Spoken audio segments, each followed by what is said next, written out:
A very good morning to all the students. So we are today continuing our fifth chapter of geography, that is precipitation, the last part. Okay, in last two online class we have done the part 1 and part 2, means यही chapter का part 1 part 2 we have completed. So today we are going to start with our very last and a very little part of this chapter. So let us start with today's topic.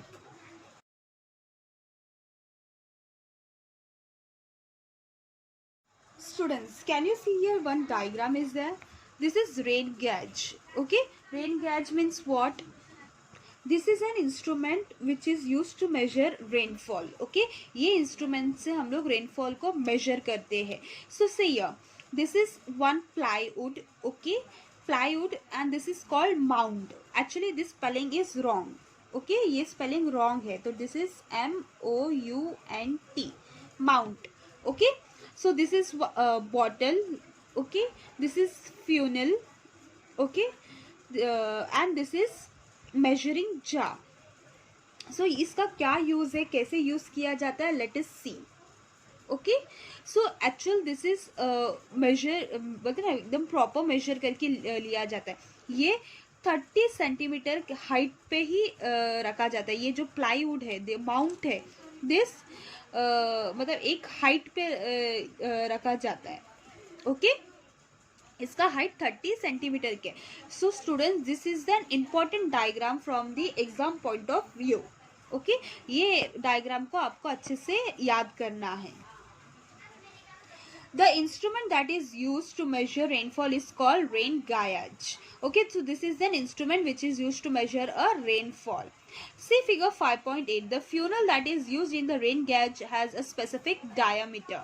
Okay, ये जो funnel use किया हुआ है, okay, ये जो funnel है ये एक स्पेसिफिक डायमीटर, मतलब इसका जो लेंथ है वो प्रॉपरली मेजर करके लिया जाता है. The rainfall falling in the funnel is collected in the bottle fitted in the gauge. मतलब ये जो बॉटल है, इसको इस बॉटल में पानी को कलेक्ट किया जाता है. The collected water is then measured with the help of a measuring jar. So this collected water, then what happened, this collected water is been measured in this measuring jar. इस ये पानी को इसमें डाला जाता है और कितना सेंटीमीटर है या कितना मिलीमीटर का रेनफॉल हुआ इससे अपने को पता चल जाता है. In the areas of heavy rainfall, the reading of the rain is taken every 3 hours. मतलब जहाँ पे एकदम बहुत ज़्यादा बारिश होता है, ओके, बहुत ज़्यादा रेनफॉल होता है, तो वहाँ का रेनफॉल मेजर कैसा होता है, मतलब हर 3 घंटे में उधर का बारिश को मेजर किया जाता है. The measuring jar reads in millimetre, मतलब इसको मिलीमीटर में काउंट किया जाता है. Okay, if you see 0, 10, 20, 30, this is what, this all are millimetres. The gauge is kept in open ground on a 30 centimeter high flat mount. Hence the rainwater is collected without any obstruction. As I told you all कि ये machine, मतलब ये जो ये है measuring का, उसको कितना हाइट में रखा जाता है, 30 सेंटीमीटर के हाइट में रखा जाता है. और कहाँ रखा जाता है, एकदम ओपन ग्राउंड में. ओके, इफ अगर बोलते ना जहाँ पे बिल्डिंग है या फिर चॉल वॉल है वहाँ पे रखा जाएगा तो बोलते ना रेन वाटर बराबर से कलेक्ट नहीं होता है, क्योंकि उस पर पत्रे पे गिरता है या फिर बिल्डिंग पे गिरता है, राइट, छत पे गिरता है, तो उस छत से गिरने के बाद वो पानी जाके उस शायद से नीचे वो जा पाए. लेकिन ओपन ग्राउंड में क्या है, directly it will go in this bottle. So hope आपको ये समझ में आया. तो this diagram you have to by heart it. Okay, so this is the actually definition. Okay, the instrument that is used to measure rainfall is called rain gauge. तो rain gauge का definition क्या है, the instrument that used to measure rainfall. Okay, next is fog, dew and frost. Okay, fog, dew and frost. fog यानी क्या बोलते, कोहरापन. Due यानी वो drops, पानी का बूंदे जो गिरते हैं. फ्रॉस्ट यानी ये जो पानी है उधर ही जमा जब होता है आइस का जैसा, उसको बोलते हैं Frost. Okay, when the condensation or solidification of the water vapor in the atmosphere occurs near the earth's surface, then we can see fog, dew and frost. मतलब क्या, जब अर्थ सरफेस के पास अगर कोल्ड टेम्परेचर होता है तो उसकी वजह से क्या हो जाता है, कंडेंसेशन या फिर सॉलिडिफिकेशन होता है। तो इस वजह से व्हाट हैपन, वाटर वेपर में जो मॉइस्चर है वो क्या हो जाता है, कंडेंस होता है या फिर सॉलिडिफिकेशन होता है। एक तो लिक्विड फॉर्म में आता है या फिर सॉलिड फॉर्म में। और ये जब कन्वर्ट होता है तो किस में कन्वर्ट होता है, फॉग, ड्यू या फ्रॉस्ट में। Okay, so the temperature of the layer of the air near the surface of the earth reduces. The temperature of the layer of the air, okay, near the surface of the earth reduces. किसके वजह से, अगर अर्थ के surface के ऊपर temperature कम होता है तो उसके वजह से क्या हो जाता है, वो वाटर में कन्वर्ट होके एक तो रेनफॉल के थ्रू नीचे आता है या फिर स्नोफॉल के through. As the temperature reduces, water vapor condense. इसकी वजह से water vapor condense होता है. In this process, vapor turns into microscopic water particles and float in the air. तो इसकी वजह से वो जो छोटे छोटे पानी की जो बूंद है वो क्या हो जाते हैं, एटमॉस्फेयर के जो बोलते हैं ना मॉइस्चर है उसमें क्या हो जाते हैं, माइक्रो छोटे छोटे पार्टिकल्स उसमें कन्वर्ट होते हैं और वो क्या हो जाता है, फ्लोट होने लगते हैं। When the density of this droplet in the air increases, fog occurs. तो इसके वजह से जब ड्रॉपलेट का जो डेंसिटी है वो जब एकदम बढ़ जाता है तो उसके वजह से क्या होता है, फॉग होता है।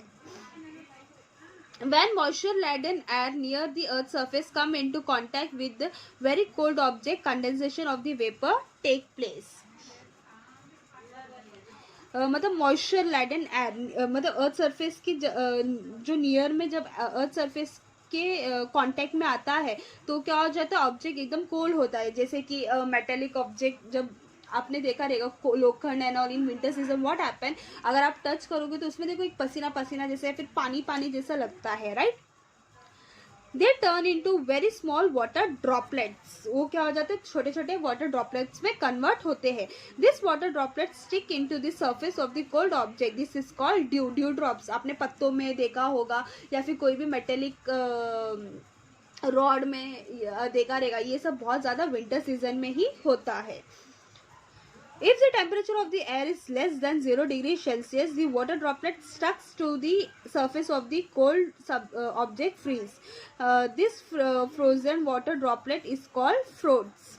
Okay, dew and frost occur on a large scale in winter. ये dew और frost कब ज़्यादा होता है, winter season में ज़्यादा होता है। Why? Because जो टेम्परेचर है एयर का वो क्या हो जाता है, कम हो जाता है, मतलब 0 डिग्री सेल्सियस में कन्वर्ट होता है, उससे भी माइनस में चला जाता है। तो उसके वजह से वाटर ड्रॉपलेट्स क्या हो जाता है, सरफेस के अंदर जो भी कोल्ड ऑब्जेक्ट है, लोखंड है, मेटेलिक ऑब्जेक्ट है, उसमें वो ऑब्जेक्ट स्टक होता है और उधर ही फ्रीज होता है। Next is effect of precipitation. The main source of potable water available on the earth is precipitation. Potable water मतलब drinking water, मीठा पानी, ओके, जब पीने का पानी है वो किस वजह से होता है, because of precipitation मतलब रेनफॉल क्या है। And excess rainfall is destructive, so the absence of rain मतलब अगर ज़्यादा बारिश भी होता है तो वो भी एक हानिकारक होता है। फ्लड में occur because of the heavy rainfall, floods किस वजह से, रेनफॉल ज़्यादा होने की वजह से फ्लड्स हो सकते हैं और इस वजह से क्या हो सकता है, that may be causing loss of life and property और लाइफ में लॉस होते हैं। अगर आप लोगों को शायद याद हो या पता नहीं, 2005 में मुंबई में भी ऐसे ही फ्लड आया था। इसमें मतलब बहुत सारे लोगों का बहुत ज़्यादा नुकसान हो चुका था। ओके, सो फ्लड बोलते ना, ज़्यादा बारिश भी प्रॉब्लम हो सकता है और कम बारिश भी प्रॉब्लम हो सकता है। If precipitation does not take place, then condition of drought arises. Drought यानी सूखापन, अकाल, ओके, अकाल पड़ जाता है अगर बारिश भी बराबर से नहीं आया तो। There is a shortfall of food and food may have to be imported. मतलब अगर बारिश बराबर से नहीं हुआ तो क्रॉप्स ग्रो नहीं होगे तो अपने को खाने को मिलेगा नहीं, तो इस वजह से अपने को क्या करना पड़ेगा, बाहर से इंपोर्ट करके लाना पड़ेगा। फार्मर्स कंडीशन बिकम्स ग्रेव, और कंट्रीज इकोनॉमिक गेट इफेक्टेड, मतलब फार्मर का कंडीशन एकदम खराब हो सकता है और कंट्री का इकोनॉमिक जो मेन सोर्स है एग्रीकल्चर, उसके वजह से जो अपना कंट्री बोलते हैं ना मेन ऑक्यूपेशन है अपना इंडिया का, तो उस वजह से इकोनॉमिक मतलब जो पैसे का लेन देन है उसमें भी इफेक्ट हो सकता है। Economy of an agrarian country like India is depended on agriculture. Agrarian country मतलब agricultural country. India is one of the agricultural country, right. So India का पूरा इकोनॉमी किससे मतलब almost economy is depended on agriculture. Agriculture in India to a large extent is depended on the monsoon. मतलब monsoon season में ही पता चलेगा कि इंडिया का इकोनॉमी कैसा चल रहा है, क्या चल रहा है. Hence the rainfall in India is important to the whole country. मतलब पूरे कंट्री में रेनफॉल बराबर होना चाहिए, स्टेबल रेनफॉल होना चाहिए. ज़्यादा रेनफॉल भी नहीं होना चाहिए, कम रेनफॉल भी नहीं होना चाहिए. It should be a very stable rainfall so that the crops may grow properly. A good rainfall at the right time increases crop production while ultimately rain can cause damage to the crops. The rainfall in India is quite erratic. मतलब अगर अच्छा rainfall हुआ right time पे तो crops increase हो सकता है, okay, बराबर crops grow हो सकता है, एकदम healthy crops grow हो सकते हैं. लेकिन अगर बारिश बराबर से नहीं हुआ तो वो crops को damage भी कर सकते हैं, ओके. और रेनफॉल इन इंडिया क्या है, एकदम सामान्य नहीं है. कब कौन सा कब ज्यादा बारिश होगा, कब कम बारिश होगा, कुछ पता नहीं चलेगा. Visibility reduces because of highly dense fog. देखना, विजिबिलिटी यानी देखना, ओके. उसका वजह से क्या हो जाता है, फॉग के वजह से, खोरापन के वजह से, धुआं होने के वजह से जो सामने है वो अपने को नहीं बराबर से देख पाते हैं. It effects the means of transportation like road, railway, waterway and Airways. तो इसके वजह से क्या हो जाता है, जो रोडवेज है, रेलवेज है, ट्रांसपोर्टेशन जो भी है, ओके, रोडवेज हुआ, एयरवेज हुआ, वाटरवेज हुआ, उसमें सब में प्रॉब्लम हो सकते हैं. Accident may take place in such condition. इस कंडीशन में एक्सीडेंट्स भी हो सकते हैं. Trains, flights and other transport services में हैव बीन कैंसल. मतलब जो ट्रांसपोर्टेशन सर्विस है वो क्या हो सकते हैं, कैंसल भी हो सकते हैं फोग ज़्यादा होने की वजह से. Frost is harmful to the crops and causes accident if spread on the road. Frost मतलब जो बोलते ना फिसलने का ज़्यादा चांसेस है फ्रोस्ट के वजह से. और क्रॉप्स में भी अगर ज़्यादा फ्रोस्ट हुआ तो वो बोलते ना एकदम खराब भी हो सकते हैं, okay. Fog and dew damages some crops by spreading diseases. Fog और ड्यू के वजह से अगर कुछ क्रॉप्स में अगर वो ज़्यादा स्प्रेड होते हैं तो डिजीज भी स्प्रेड कर सकते हैं. और कोई क्रॉप्स के लिए वो बेनिफिशियल भी है, मतलब फ़ायदा भी कुछ क्रॉप्स के लिए वो फ़ायदा भी करता है. Acid rain. Because of air pollution in industrial areas, various gases get mixed in the air. Air pollution सबको पता है, right? एयर पोल्यूशन मतलब जो इंडस्ट्री से जो भी बोलते हैं ना बैड गैसेस जो भी निकलते हैं, वेरियस टाइप ऑफ गैस, वो क्या होता है, एटमॉस्फेयर के साथ मिक्स हो जाते हैं. Different acid are created when the water vapour in the air reacts, okay. तो बहुत सारे दूसरे एसिड्स है वो क्या हो जाते हैं, रिएक्ट करते हैं वाटर वेपर में, मतलब वाटर के वेपर में कन्वर्ट होते हैं. और इस एयर क्या करते हैं, रिएक्ट करते हैं chemically with this gases such as nitric acid and sulphuric acid. ये एक्चुअली इधर सिर्फ थोड़ा ही पार्ट दिया है, ये आपको आपके साइंस में हो सकता है कि वो गैसेस कौन से गैसेस मिक्स होने पर क्या गैस बनते हैं. जैसे कि कार्बन डाइऑक्साइड एयर पे मिक्स होने पर कार्बोनिक एसिड हो सकता है, या फिर हाइड्रोजन एसिड मिक्स होने पर सल्फ्यूरिक एसिड बन सकता है. मतलब कुछ ना कुछ वो मिक्सर जो है वो है, ये आपको एकदम डिटेल्स में आपको साइंस में रहेगा.